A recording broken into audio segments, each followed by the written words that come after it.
and welcome back. Today we're going to talk about the Topcon RE Super. So the RE Super was introduced back in 1963, and this was a professional all-mechanical SLR. This SLR was actually the first one to use TTL metering. Basically what that means is through the lens metering, and I'm going to show you a little more on that later. This camera was used by the military from like the 60s to the 70s. I think it was this or the Nikon F they had like shoes on in most countries, but yeah. Okay, let's get into the review. Starting at the top. On your left here you have your standard film rewind lever, and then to the right here you actually have a cutout for a light meter. So you have a light meter in the camera, or like in the prism, but also here on the body. And I think there's actually, I can show you here. So you see there's a hole there. So basically what you see in the prism light meter is this. I think. So you can use the camera like, you can stand from top here and just get a quick exposure and then take the photo. Moving to the right, you have your interchangeable prism. To the right here, you have your button to release the prism. And to release it, you just press the button and slide it out. To put it back in, you just, let's see, like that. It's supposed to snap onto place, but mine doesn't. I don't know why, but it's supposed to snap into place. Moving to right here, you have your shutter speed dial with speeds ranging from 1/1000 of a second to 1 second and B, bulb mode. This has ASA ratings, or this is DIN, but this goes from 25 to 1600. And then you have your your film macro measurement marker right there, and your standard film advance lever, and you also have your frame counter.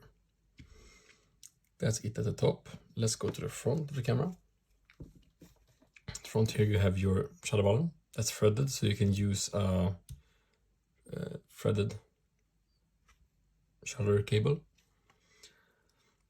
And down here you have your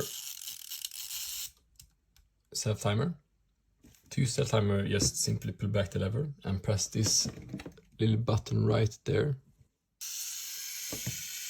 And it will start around a 10-second countdown before it takes the photo. Yeah, works perfect. Moving to the right, here's your lens, pretty standard lens. Here you have your lens release mount, because this uses the Exacta mount. So let's see. So to release the lens, just pull this little lever in. Can get better here. This lever, and twist to the left and take it off. And also inside here I can show you, I don't know if you can see it, but in here there are like small like cutouts, and that's the light meter. This camera, it's on the mirror, and I'm not completely sure, but I think there's like CDS cells that measure the light and stuff. So yeah, pretty advanced for 63. Okay, let's put this back on. To put the lens back on, simply align your red dot with your red dot and put it back on and twist it to the right. And it will snap into place. On top of that, here you have your depth of field preview. As you can see, it stops down the aperture, so you can see what's in your depth of field is like. That's it at the front.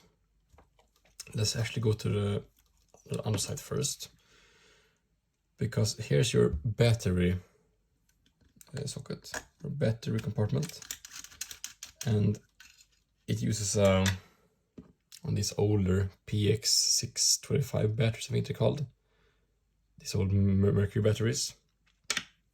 You can't buy them anymore, but I think you can buy some adapters to use a LR44 battery. But you need to watch out, because the light metering is not going to be 100% correct then, because there's different voltages and stuff. Move on to the right here, you have your light meter on and off switch. And then actually here, I will come back to that soon. Here's your tripod socket. Here's your standard film rewind button. And here you have a, let's show you. This is for a motor drive to connect to.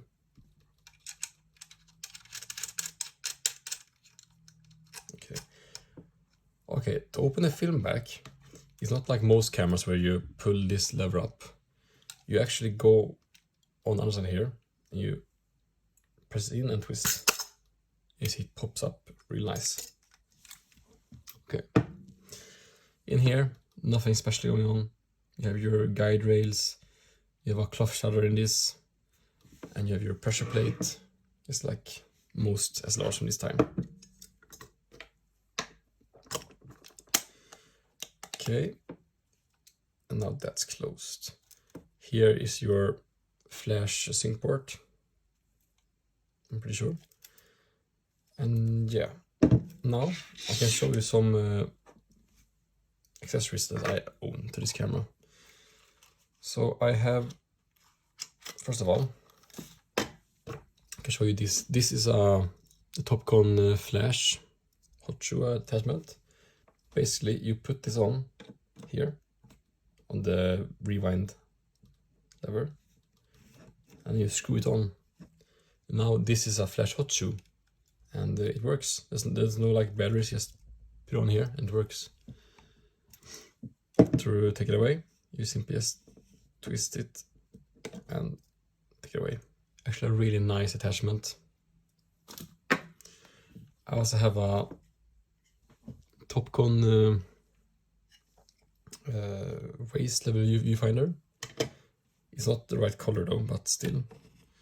Just show how this works. You take away the old prism, you put in the new, like that. And then, to open it up, you press this button here, and it opens up. And then you will see you have a waist level viewfinder.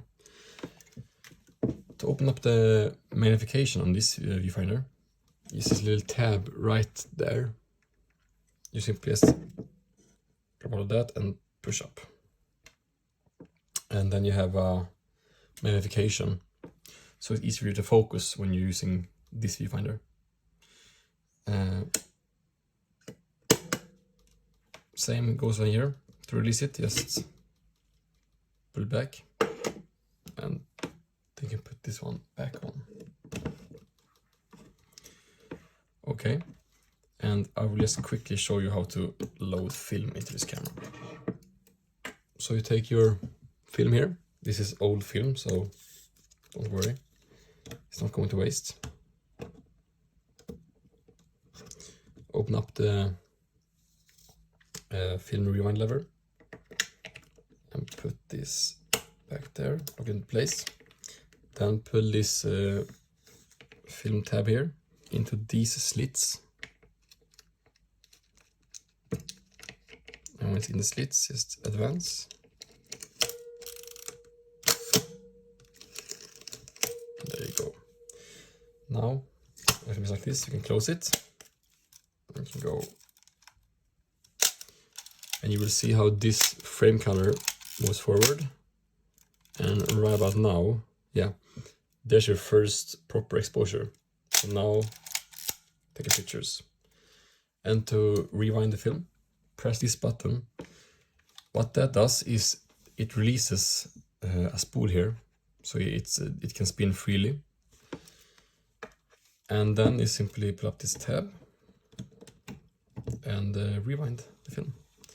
I'm gonna open up the back actually so you can see what's going on here. And then simply just rewind the film.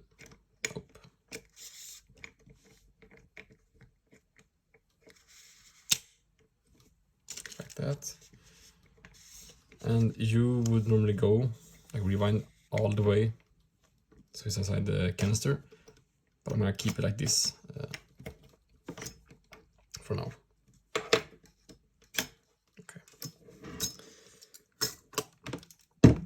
Okay, so let's get into the camera score.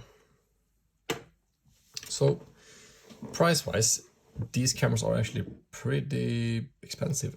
I got this camera with attachments and like a extension ring for the lens for 180 euros, which is a bit on the expensive side.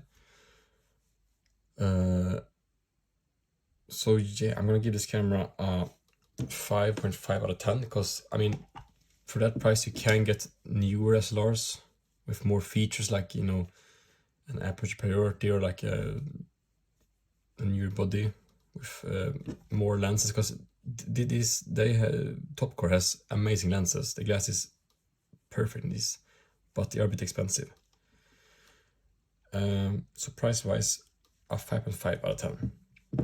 Though build quality, this can give me my first 10, because the build quality in this camera is just amazing. Like, everything still works after like, what is it now, like 60 plus years, and the feel of this camera, like it feels so solid, like it's built like a tank, and it also weighs like a tank. This weighs like, I think, around 900 grams, almost a kilo. And I'm not sure if it was with the lens on or off, but I think 900 grams with just the body. So yeah, build quality a 10, because it's just amazing. And then feel, I'm gonna give this a 9 out of 10. It would be higher if it was in my choice. I would like a bit more rounded edges, because then it would feel more nice in the hand, but at the same time it looks good in this camera, you know. There's has these boxy edges, and also the shutter on this, or the shutter and the advanced lever,